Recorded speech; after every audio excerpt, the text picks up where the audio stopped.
So now we enter into the Zia period. Bhutto is overthrown. You know already he calls an early election, blah, blah, blah. I told you all that stuff.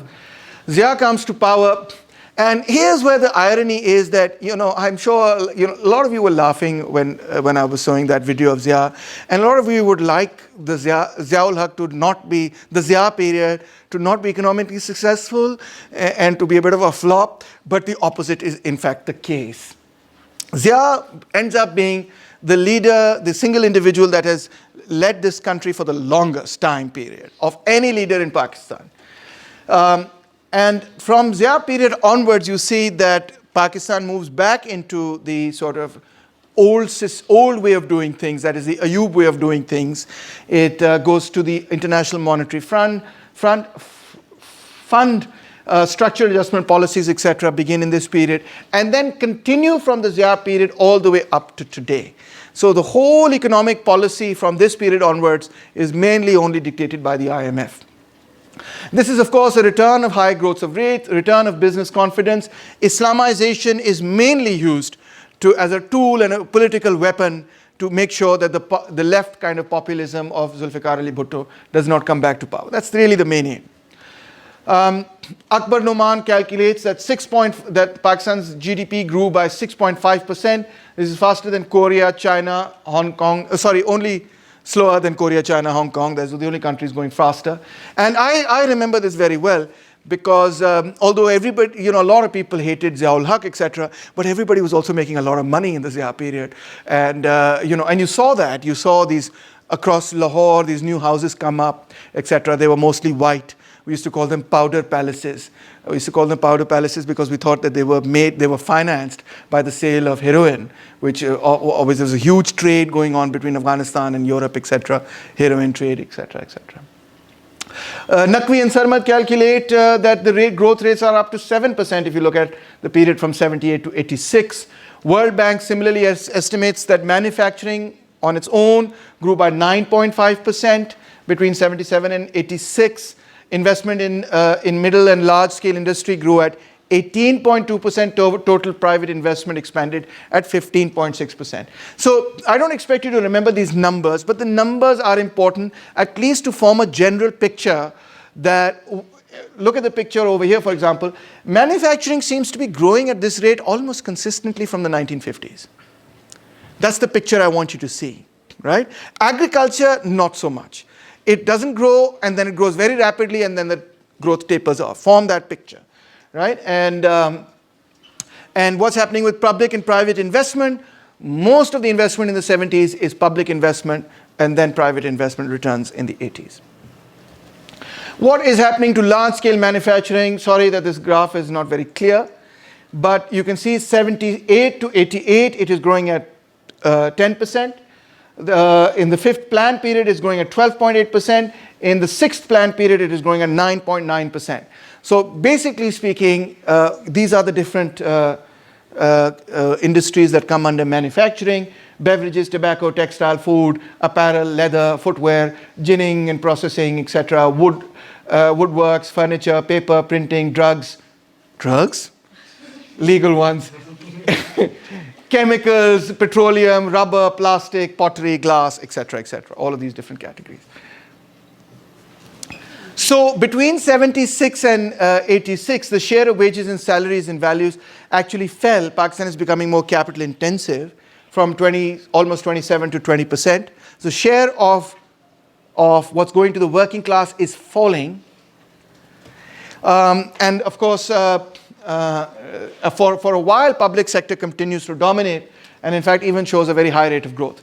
And the reason is that the investments made in the Bhutto period actually begin to pay dividends in the Zia period. So he got quite lucky there as well. And that was why also Zia did not want to privatize a lot of the public industry in the very beginning. But the problem with this kind of growth, the Zia growth, is that TFP is not growing. Remember TFP from before? As much as 82% of the overall growth was due to growth in capital stock, 14.5% to labor, and only 3.17% TFP growth. It was almost 5% before we calculated, right? This is again Asad Said. So what that means is that you have a lot more money, but you're not spending it on getting better technology. That's basically what it means. You're using the same technology, just using it more. So Zia's industrial policy was to restore business confidence, and he did that via his idea of Islamization. Basically, Islamization was used against the social democratic ideas of Bhutto. And Anita Weiss, for example, also points out that this is not a substantive departure from capitalist policies.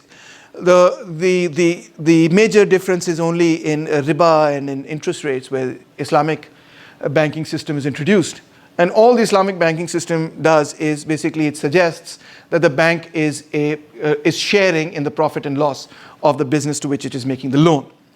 But of course, the bank is always sharing in the profit and loss in the business in which it's making a loan, because if they don't pay back the loan, then the bank obviously has to liquidate, or that particular person has the assets of that person, the collateral of that person has to be liquidated, and the bank will not make that extra money from that loan that it's made, and therefore, will not be able to pay its depositors as much money as it would be able to pay them if it's making more money.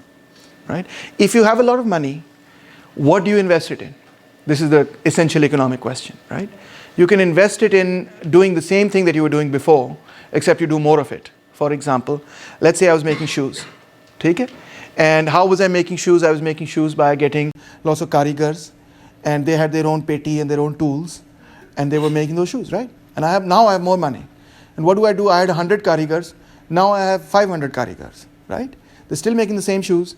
They're still using the same technology to make the same shoes. They're still making shoes at the same speed. It's still, the shoes that are being made still cost me the same per shoe that's made. If it cost me 100 rupees to make a shoe, it's still costing 100 rupees to make that shoe. What is the TFP result? Zero. I have not changed the technology at all. The growth has been only a result of the extension of capital and labor, rather than a result in the in higher productivity. Now let's say I take that money and instead of getting more workers, I get better machines. Now suddenly I'm able to produce more shoes at 50 rupees.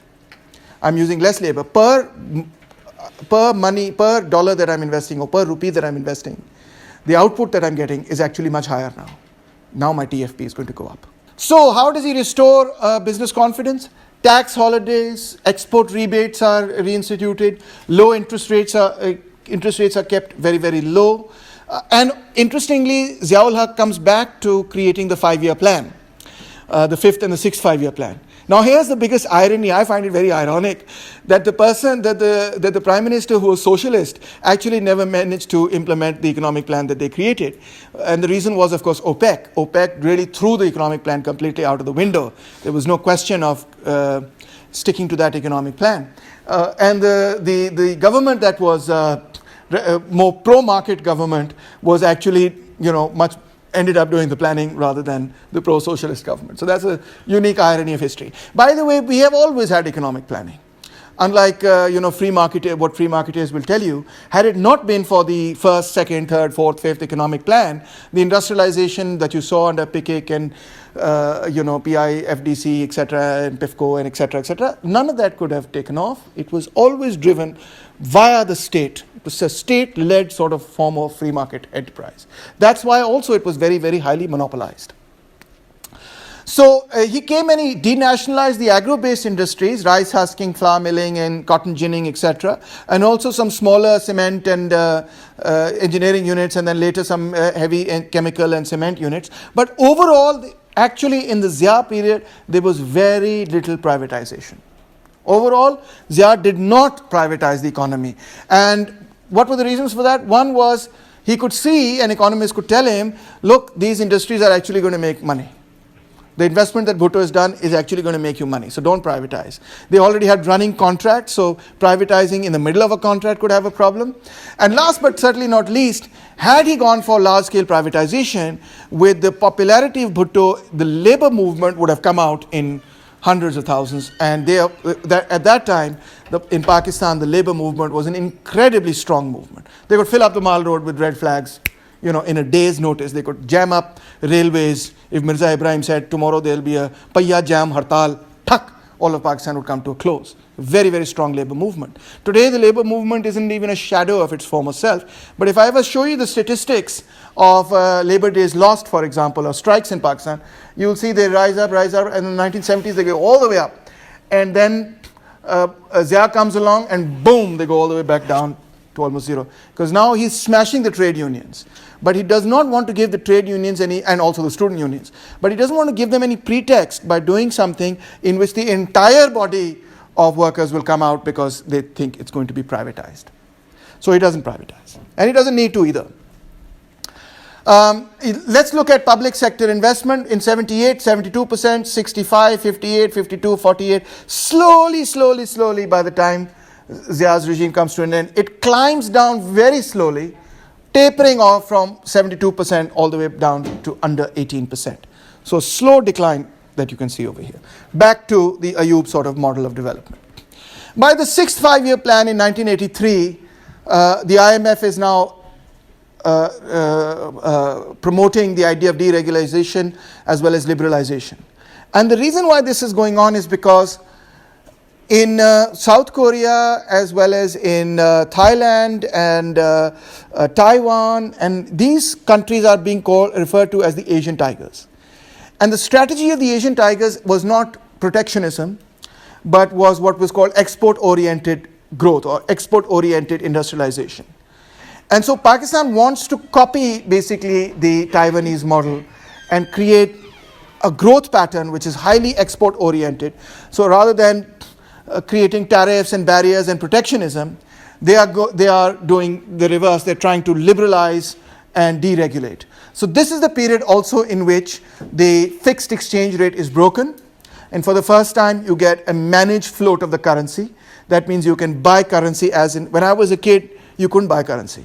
When I was a kid, what you had to do in order to get dollars was you went to a government office, you showed the visa that you had, the purpose why you had that visa, and then you applied to get dollars. And for every visit, you could get, like, for example, if you were a tourist, you could get this many dollars. If you were going on business, you could get this. If you're doing this, conference, whatever. Every category of visa had a set category of the number of dollars you could buy. So that's how the government at that time controlled the exchange rate, that you just couldn't buy dollars any other way. Today, the world has completely transformed. There's no country, there are countries in the world that continue to do that. North Korea, for example, and many other countries as well. But most countries in the world have moved over to this particular system, which is a managed float. In a managed float, any consumer can go and buy any currency they want to, provided it's available in the open market. And the government tries to also buy and sell the same currency in order to manage the exchange rate within a certain framework. Now, any government can only manage to keep the exchange rate within a certain bandwidth if it has in its possession a lot of foreign exchange reserves. Because it will have to take its dollars and buy up rupees in case if the rupee is falling, it has to take its dollars and buy up rupees from the open market so that the demand for rupees goes up and the rupee goes back up. The only government that really manages to do that really quite well is the Chinese government, which has massive foreign exchange reserves. We don't. In fact, we have the opposite problem. We rarely have foreign exchange reserves, which is why the currency is really never in our control, and boom, it escalates anytime there's any sort of problem. So that was in 1982. The economists at the time argued that such a system would boost our exports, because economists always argue, more or less, to devalue the currency, to boost exports. They'll be cheaper. But the result of that, I think you can also see that imports are also more expensive, and when imports are more expensive, you can wipe out oil, you have to import oil, you have to import petroleum, and that can cause inflation and high interest, the rise in the cost of living, etc., etc. Another good luck factor for Ziaul Haq was that remittances peaked in 1982. They were started by Bhutto, but he didn't really get to reap the money that came in from them. You can see they go on a ramp, and by 1982-83, remittances are a major source of income. Then they declined somewhat, But by 2001, boom, look at that expanse. That's fantastic, right? They go back up. What happens here that causes this massive jump? 9/11 Musharraf, yes. All right, so much of the Zia economy is driven, as the Ayub economy was driven by Sito and Sento and by the massive aid and assistance that he got, the Zia economy is really driven by the Afghan jihad. Loads and loads of money is coming into Pakistan as a consequence of the jihad. And it's not just coming in from the United States of America, it's also coming in from the Muslim world, which is now very rich. It's coming in from Saudi Arabia and other Middle Eastern countries to fight this jihad. It's also coming in from England and France, etc., and other Western countries, because they want to see the Soviet Union defeated, etc. So here's a comparison of the foreign aid received by both governments. So Bhutto got $871 million. Zia got $1.45 billion per year. And that went up all the way to, I think, 2.5 or something, $2.4 billion a year. So massive amounts of foreign aid coming in. After the Zia period is over, you get into the 90s, and you have these new policies which are called structural adjustment policies, which basically is SAP. I like to say that they sapped Pakistan's economy, right? The IMF really sapped Pakistan's economy. So what happened? What were these policies? Well, they proposed an increase in the level of indirect taxes in the form of a generalized sales tax. This has been going on, folks, for the last 30 years. Sales tax lagao, sales tax lagao, sales tax lagao, right? Withdrawal of subsidies on gas, electricity, telephones, and fertilizer. Increase in producer prices of major crops and in the prices of petroleum products. 12.5% reduction in the public sector development program during the agreement, but basically reduce the public sector. Privatize it where necessary. Restriction on government borrowing and credit allocation on the private sector. So these were, in a nutshell, SAP policies. SAP policies were markets work better than governments do, the state does. Let the markets do their job, take away the state. What's happening in the world at this time is a revolution or a counter-revolution in economics, right? Across the world, IMF goes to over 100 countries in the world and gives them a one-size-fits-all policy. Do this and your economy will do better. Privatize, deregulate, liberalize, by which of course is meant, take away the tariffs, take away the barriers, take away the protectionism, all of this stuff. This is all outdated stuff. Trade internationally, let the domestic industries compete at the international level, see what happens. So what did happen? Well, as I said, we were sapped. Here is the sectoral contribution to GDP. You see agriculture, manufacturing, construction, etc., and everything together. And what happens to the average? We go from 6.5 to 4.79 to 4.6 to 5.5 to 6.3 to 5.3. You see a slow decline. And this is right now only till 88, 92, where the SAP policies are only just beginning to take off. As you continue to go forward, you see that industry essentially undergoes a decline. Here's what the World Bank said way back, I think somewhere in the 90s. They said industrial value added grew by 6.3%. This is low compared to what Pakistan was doing before, where we could easily hit 10% before. We used to go above 10% many times. Manufacturing, electricity and water, which explains most, 86% of this favorable result. These are the only three industries that continue to sort of really develop. And electricity mainly because we had IPP coming in and investing in Pakistan, etc. A large investment in the energy sector led to significant increases in all major energy sources during this period. Crude oil did this. But the interesting thing is the strong performance of small-scale manufacturing, which accounts for about 1/3 of the total manufacturing value added, and non-traditional large-scale industries is encouraging. So World Bank saw that the large-scale sector, which we had been encouraging before, is no longer doing its job, and it's being taken over by services in the small scale and middle scale sector. So SAP really is a transformation, represents a big transformation from a growth model that emphasized big industry to a growth model that began to emphasize small and middle scale industry. Was this deliberate, or did it just flow out of the results of SAP? That is a debate I think that we will try to have in the next class. So SAP results, 1990s we declined, our growth rate declined to 4.8% over that decade. And once again, when you had democracy, you had slow growth rates, what did everybody begin to say? Democracy is a flop. But the real reason is not democracy, it has to do with structural adjustment policies. That's the real reason. It has to do with economic policy. And economic policy, Benazir and Nawaz Sharif fought each other like crazy in the 1990s. They overthrew each other's governments like crazy. Yet, when it comes to economic policy, their policies were nearly identical. There is really no difference between their economic policies of PPP or PMLN or PTI or Musharraf. We've been running on the same economic policies for the last 30 or maybe 40 odd years. Okay. Yes, it's the last slide. Don't worry.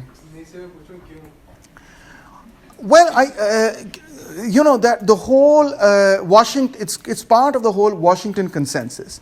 The Washington consensus was that why was the IMF created in the first place? Let's go back into history, right? The IMF was created when the 1930s stock market nearly put the whole of global capitalism in risk of being overthrown by communists. Put it really straightforwardly to you.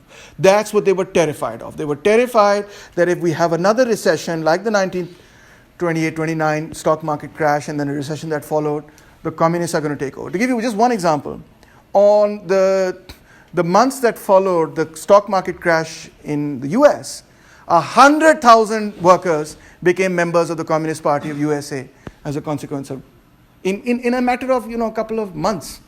Itni rapid transformation thing. So they thought this is going to be the death of us. So we got to do something, we got to manage it.